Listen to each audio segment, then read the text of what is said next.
Welcome to another episode of Mysteries of the Superstition Mountains. And recently we had the pleasure of sitting down and I was able to talk with Ron Feldman. Now, Ron owns the OK Corral here in Apache Junction. This man has looked for the gold. He knows a lot of the players that we talk about on this show. He is the go-to guy to talk about anything you want to know about those mountains. And recently, I asked him about the location of the mine, and it really surprised me what he had to say. Let's take a look.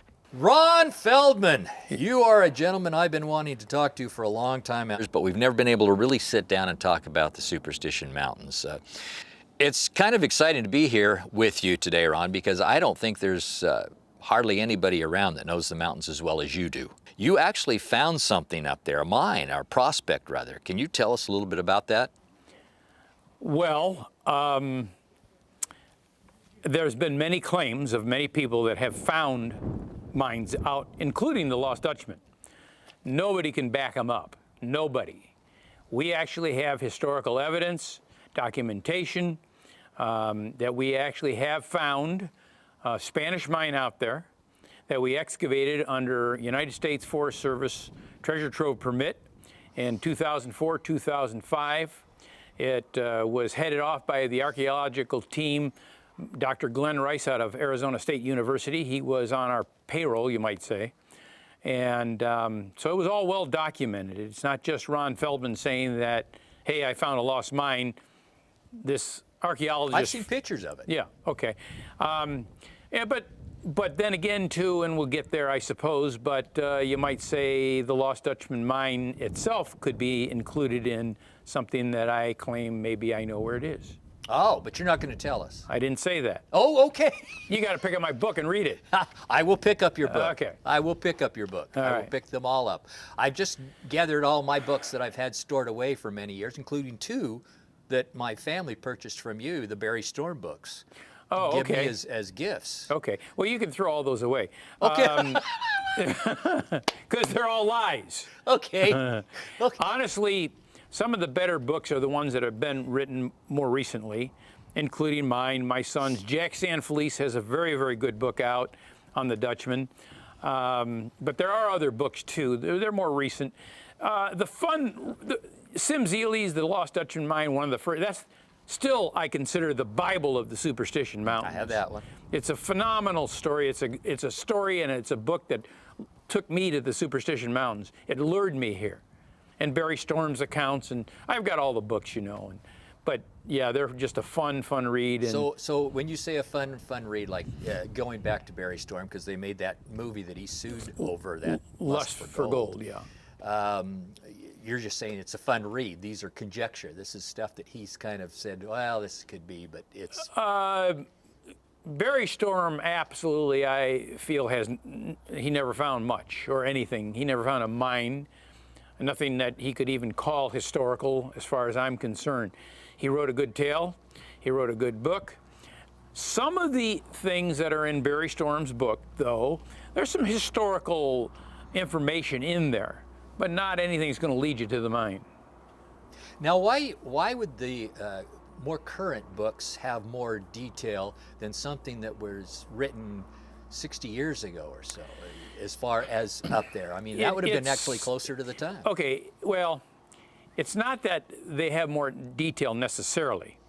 What it is that information has come out of some of the things that we actually did back in the Superstitions that proved and documented some things that were able to be written about, and more accurate information than all of the fables that were spread in the legends and the lies back then. If they didn't find anything, okay, then there was nothing to write about factual. Now, certainly, Sim Zeeley, you know, he knew the Barclays, and he was close to some of the original people, and Jim Bark, that wrote the Dutchman Mine. So certainly he had firsthand information on some of the characters of the Superstition Mountains. But back then, as far as information about the mine, it just didn't really exist. Today, there are several books. For instance, I've written a couple books. My son's written on things that we found. Now there are other people writing about that information. That'll take you somewhere. That'll give you some information. We've written enough information that you can walk to the Lost Dutchman Mine itself. The honest to goodness Lost Dutchman As far as I'm concerned, yes. Then why hasn't it been found? You're not listening to what I said. No, I know, but I'm segueing here. I'm segueing. It has been found. Okay, and it's okay. And should I ask where? It's in the Superstition Mountains. Now, since you're segueing, that'll give me a good segue. Okay. For many, many years, when I first came out here, first 25 years of my Dutchman hunting career, I became an expert. I followed everybody else's footsteps. Read all the books, Sim Zeeley's book included, Barry Storm's book.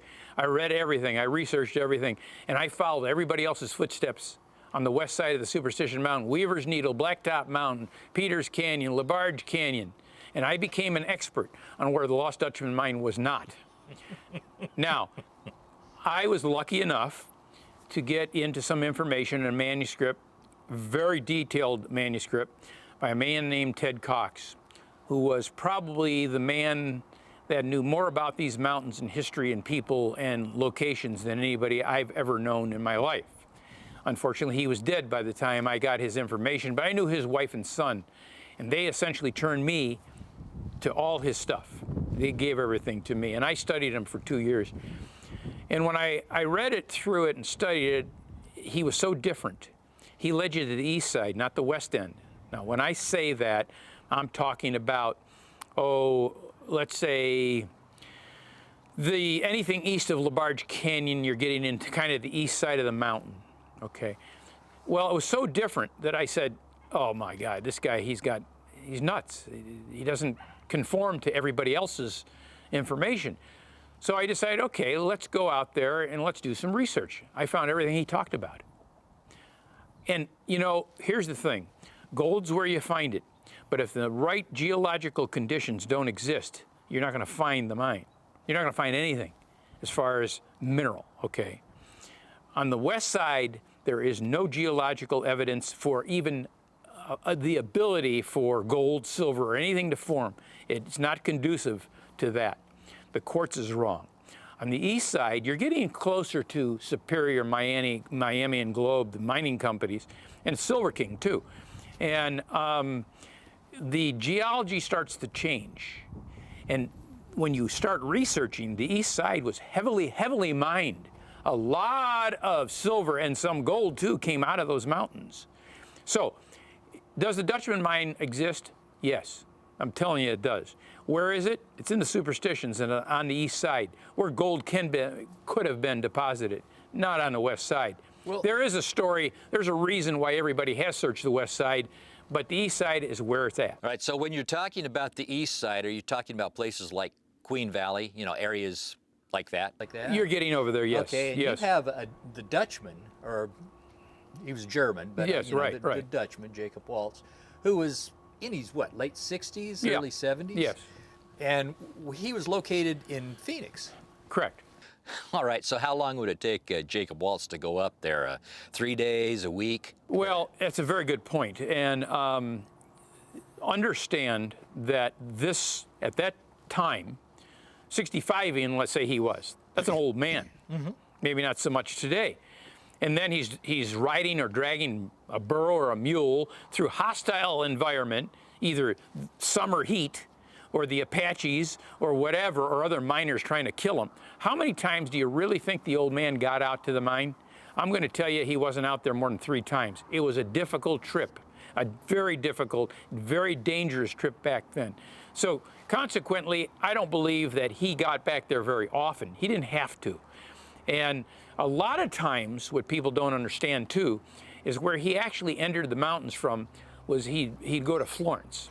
And Florence is just straight north into the Iron Mountain area. So you're saying that he went up there 3 times? Maybe a half a dozen, so did he but not much. Have a stash that he would put somewhere else where it was easier to locate? The only thing that we know about Jacob Waltz having a stash, yes, he may have made a stash out there. I don't know. But first of all, why would you take gold and make a stash out there? Because now you got to come back to go get it. Well, that's what did he take it out of there? I believe he took closer, it out. closer. And that's what he died with. That was the 48 pounds of very rich gold ore that was under his bed when he died. It came from the Superstition Mountains, no question. So to get to the mine per se, you're saying that he was only out there maybe 3 times? 3 to 6 times, let's say. All right, one of the things people always wonder about is Jacob Waltz's partner. Was it Jacob Weisner, Jacob Weiser, and did he really have a partner? It's hard to document that he had a partner. I do believe his partner was Jacob Weiser. Yeah, I think he did. There's a little bit of proof to it. Supposedly, he died, he was wounded back there and died on the Walker Ranch outside of Florence. Mm-hmm. So, yeah, maybe. I know that I did find a piece of land up by Prescott that was owned by Jacob Weiser that was mining up there. It might have been him. It's kind of a common name. Sure, it's a very common name. But whether he was his partner, it's kind of nice to think about, but it's immaterial to the legend. Well, the legend shifts back and forth. Did the Dutchman kill him? Did the Indians? No, I believe from the research I was able to do through Ted Cox's information that Jacob Weiser did exist. He was the Dutchman's partner. This is what Ted said, and he was basically mortally wounded by Apaches. Okay. And he made it to the ranch in Florence, and that's where he died. And I'm going to mention a book here that you're going to grimace at probably, and that's The Killer Mountains. Well, yeah. But that's the one that got me interested in the mountains. Glenn McGill, that's a history. I was coming and going here and going back to California at the time, and his Apache Sentinel published some newspapers on him. It was April 1966. And I still have those newspapers, as a matter of fact. And they came out with, and realized I was deep into the Dutchman. I thought I had it. I knew where it was, and I didn't, but we all did. And he came out, their stories that we found the Dutchman, and this is what existed, and just came out with some information that being a Dutchman hunter, if in fact he found the Dutchman at that time, what I thought, those things couldn't exist. So I started writing to the editor, and they started publishing what I was writing. So it was a back and forth from Glenn McGill's people to me. And Glenn McGill was a con artist. He was a con. And still to this day, I won't mention a name, but still to this day, every year we pack one of his guys back into the mountains to that place. Well, you're talking about the Needle Canyon place. Well, up on top of Willow Springs. Up on top. Yeah, because I've been up there. Right. It's not anything like what they describe in the book. No. But it is there. Yeah. If you want to go, and I found that when I was glassing off a Blacktop Mesa, I Right. could see the rope in the Right. water Right. fall area there, and went up there. Last time I went, there was a big new orange rope somebody had put up there. That's probably the guy that I packed out there. Yeah, but it is a fascinating place to go to, though. The whole mountain is. But now isn't the mountain is, but I if you read some of these things in the books, it's interesting to go and look for these places and find them, whether they're truth. That's why I had a field day with the information that I got eventually from Ted Cox's manuscript, because I could go there and find everything he ever talked about. And that's what's fun. And he claimed that he found the Dutchman. Well, if he claimed it and everything that you had found of his was up there, then there's no reason to not believe that. No, it's there. He had the right ore. It's there. Profile map. Let's use the profile map. Okay. Let's assume that I told you you go to 100 places and find locations that it matches to. But if you go up to Angel Springs, the Rune, and you look out through the canyon, you're looking at South Sema. Okay. It's there. So, and could be Buzzard's Roost. There's a lot of things out there that could be. A lot to think about. Well, with the help of Ron Feldman, we just may be able to find geologically and area-wise where the Lost Dutchman Mine actually is, and help solve one of the mysteries of the Superstition Mountains.